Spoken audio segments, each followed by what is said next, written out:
O programa 9 Minutos traz hoje um assunto que merece a sua atenção pelo que envolve do seu bem ou patrimônio mais precioso, que é a sua saúde. Vamos conversar com um especialista em endocrinologia e presidente da Sociedade de Endocrinologia do Espírito Santo, o Dr. Albemar Harrigan.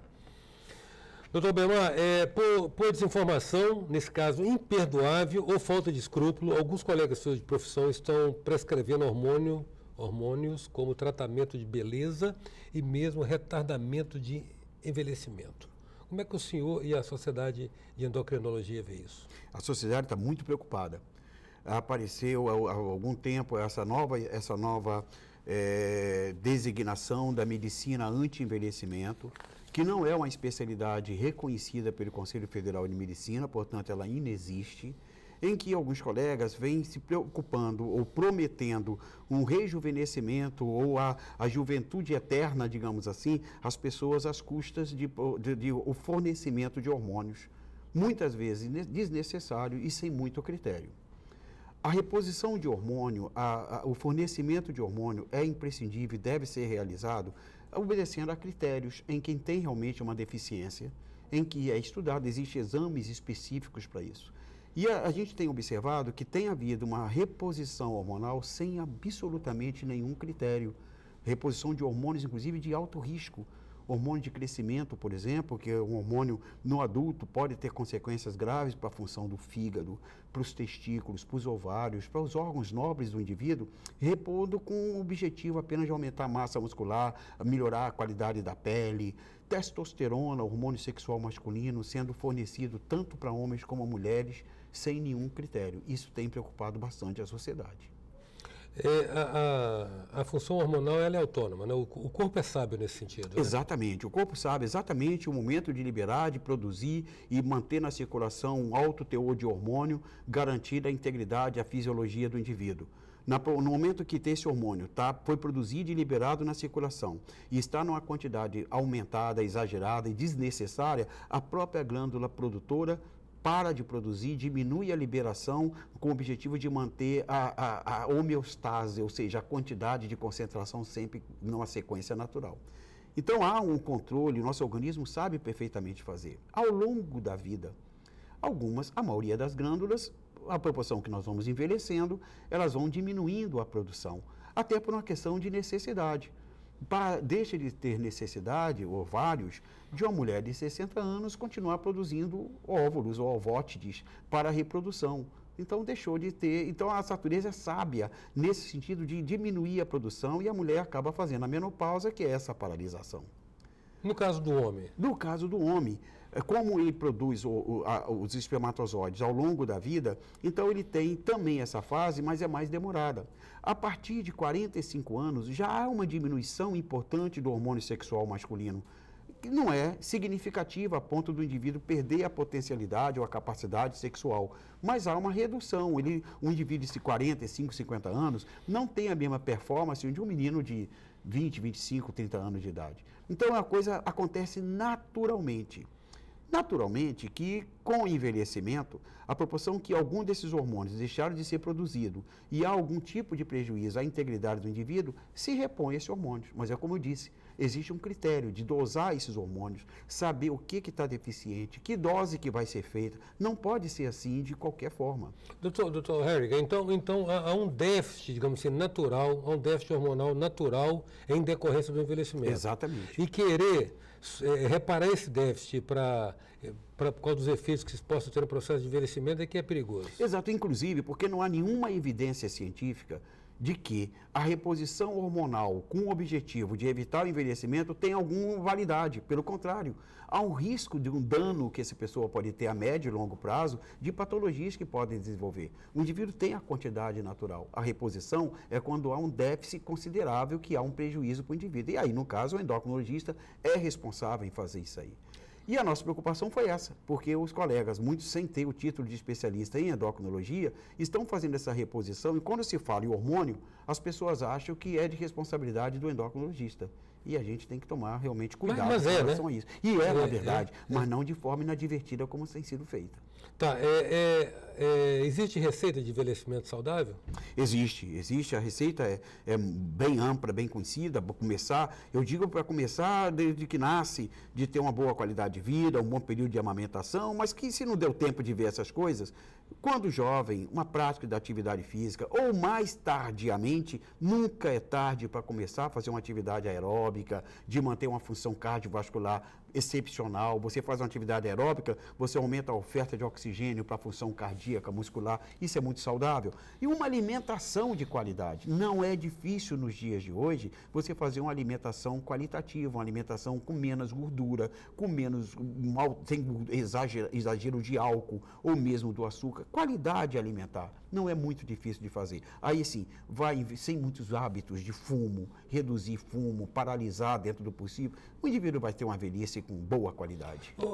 Dr. Heringer, então, quando se pensa numa reposição hormonal, nós estamos falando de um problema de uma disfunção. De uma disfunção, exatamente. Da glandular. Com comprometimento da integridade do indivíduo. Sim. Então, isso foi... Como é que se descobriu que havia uma deficiência hormonal? Através de exames específicos que se faz isso aí. E não se fazer a reposição hormonal sem a realização de exames. Ninguém pode adivinhar se o indivíduo precisa de mais ou menos pela informação que ele dá. Existem exames que inserem de dinâmicos que permitem que a gente saiba exatamente qual o déficit que tem, qual o teor de hormônio que temos que repor.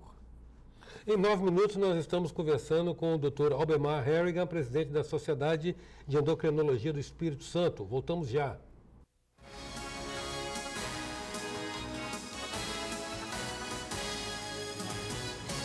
Voltamos com 9 minutos, que traz o especialista, o Dr.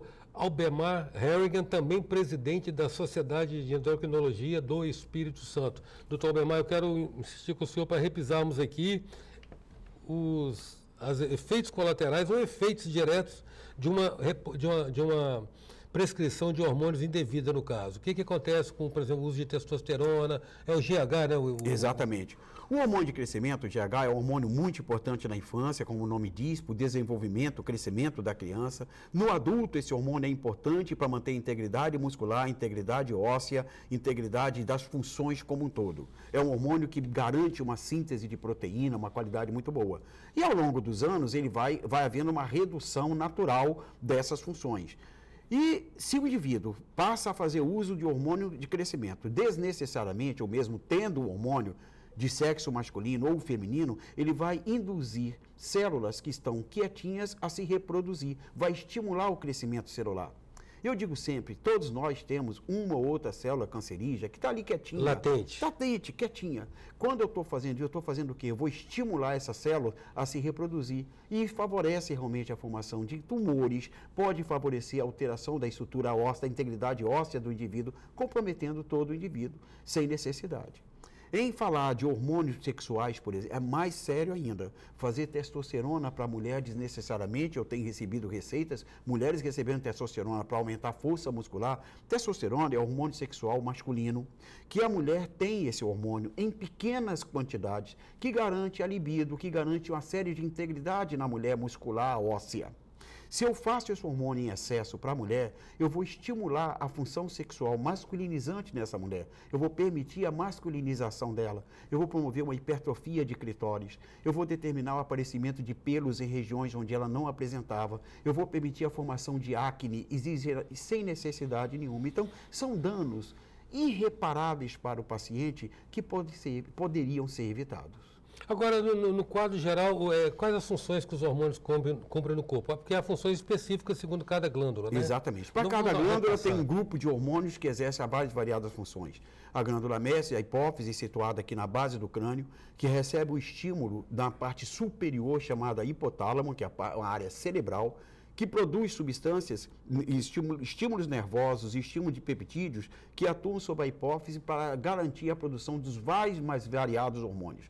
A hipófise produz hormônios que vão agir sobre ovários, sobre testículos, hormônios que vão agir sobre a tireoide para estimular a produção e a ação da tireoide, sobre hormônios que vão produzir a garantia da secreção láctea na mulher para a amamentação, os mais variados hormônios. Uma glândula chamada tireoide, na base, aqui situada aqui na região anterior do pescoço, que favorece a produção de hormônios que atuam em todo o metabolismo. O que é isso?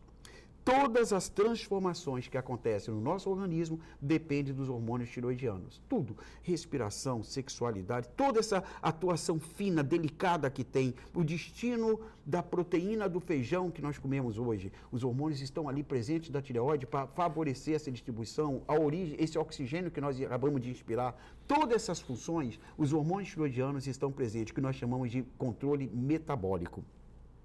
Os hormônios sexuais, que nós já falamos, no testículo sexual masculino, nos ovários sexual feminino, as glândulas suprarrenais, que produzem uma série de hormônios também ligados ao metabolismo e também produzem hormônios sexuais subjacentes, quer dizer, nós temos, além dos hormônios sexuais das nossas glândulas, testículos e ovários na mulher, nós temos as suprarrenais que também produzem esses hormônios, além de outros para as mais variadas funções. Então, toda a fisiologia, toda a delicadeza metabólica humana é devida à função hormonal. Daí tanto cuidado de se evitar excessos, se evitar exageros. Há também diferenças de caráter biológico ou fisiológico entre pessoas de uma mesma idade e o mesmo sexo, por exemplo? Sem dúvida nenhuma, sem dúvida nenhuma. É muita caracterização genética, racial e o comportamento de vida. Cada um define ao longo da sua vida o seu destino, a sua velhice. Alguns com mais qualidade, outros com menos qualidade. Naturalmente, o indivíduo que bebe um pouco demais, que fuma um pouco demais, que se alimenta de forma irregular, ele tem uma qualidade de vida um pouco pior e a função hormonal é mais exigida nesse indivíduo. Então, por exemplo, a função sexual vai ser comprometida mais prematuramente nesse indivíduo do que é um indivíduo mais saudável ou que tem uma qualidade de vida. Isso de um modo geral. Lógico que há uma ou outra exceção pontual que pode ser lembrado sem dúvida. E pode ser uma herança genética, um determinismo genético. Agora, genético. O hormônio do crescimento ele é secretado mesmo depois que a pessoa fica adulta? Mesmo depois que fica adulta, ele continua a ser secretado em quantidades naturalmente menores do que a fase infantil, que é exigida, há uma exigência maior para o crescimento. Ele continua a ser secretado para quê? Manter a integridade muscular, manter a integridade óssea, manter as funções em termos de absorção de alimentos, enfim. É um hormônio que dá uma integridade física muito importante. Ao longo da vida do indivíduo, ele é importante. O senhor mencionou aí as grandes estrelas do sistema endócrino, né? Sim. Mas o senhor esqueceu, o senhor não falou de duas aqui, a pineal e o timo. Todas essas duas glândulas, a pineal principalmente, é uma glândula muito relacionada à produção de substâncias que têm relação com a melatonina, exatamente. Mas ela não tem essa ação metabólica tão ativa como essas outras que nós falamos. E o timo, a mesma forma, tem uma ação mais da homeostase, da estrutura, da formação de megalobraços, enfim, de substâncias sanguíneas, que também não tem uma atuação metabólica tão sofisticada como essas que nós citamos. Existe algum procedimento do ponto de vista da ingesta, da dieta alimentar, que assegure uma boa atividade do sistema endócrino? Eu deixei de falar de uma glândula que eu deixei realmente para lembrar no final, que é exatamente o pâncreas endócrino, que é uma glândula responsável pela produção de insulina e glucagon. Principalmente a insulina é mais conhecida, que quando deficiente pode provocar, e provoca na realidade, uma doença chamada diabetes, com incidência, você sabe, muito acentuada. A insulina, principalmente, o pâncreas, ela tem uma direta relação com o que você ingere, com a sua alimentação, com a qualidade nutricional, agindo de forma extremamente boa qualitativamente com a alimentação mais saudável. Então, quando o diabético recebe uma dieta, na verdade, não é aquilo uma dieta, um castigo para o diabético, é um exemplo que todos nós devíamos seguir. Ali está a boa qualidade para a função da insulina. É uma forma de economizar a função de insulina. Até porque ela se exaure também, né? Se for muito demorada. Exatamente, ao longo do tempo e pelo potencial genético que o indivíduo pode apresentar. Doutor Albermar, eu sou muito grato ao senhor pela sua disponibilidade de vir aqui nos explicar isso. Para mim foi um prazer e era um compromisso da sociedade. Quanto mais pudermos divulgar, alertar a população de ter cuidado. Não existe essa história de fazer muitos exames desnecessariamente. A pessoa às vezes se impressiona, sai do consultório médico com papelada de exame. Aquilo não tem critério nenhum, não vai servir para diagnóstico. Os principais diagnósticos é dado pela qualidade do atendimento médico, ou seja, pelo que ele percebeu do paciente. O exame apenas complementa. Em 9 minutos, a gente contou com a presença do endocrinologista, presidente da Sociedade de Endocrinologia do Espírito Santo, Dr. Albermar Harrigan. Até já. Sou passageiro.